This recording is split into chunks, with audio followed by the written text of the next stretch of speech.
Singa gunaga mukuba kuba badayino kuperezanga kota lero Julius yampereza ko mabega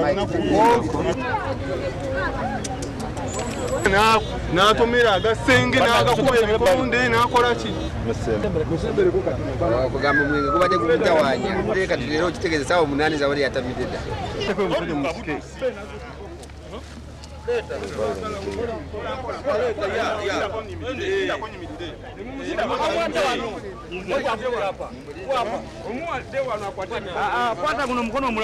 abadde asala ekkubo bw'ati ngeri gyadde omutamiivu nga yanywedde nnyo okumala nnaku ngezi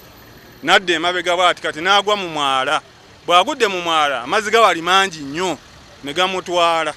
kati waliwo ekinyaawo kumpi ne gundi kutooka awo tubadde tugezaako obwedda kuteekayo eddala nga tulowooza waali naye nga takola ki tali mugera tubadde jjajja abadde agenze kuleeta fire brigade efuwa amazzi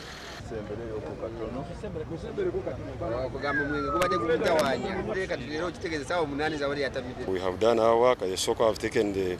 photos and we have written the Richmond. They are taking the body to Marago for post-mortem. Thereafter, their relatives, since they are already here, they will take their body to their home for the burial.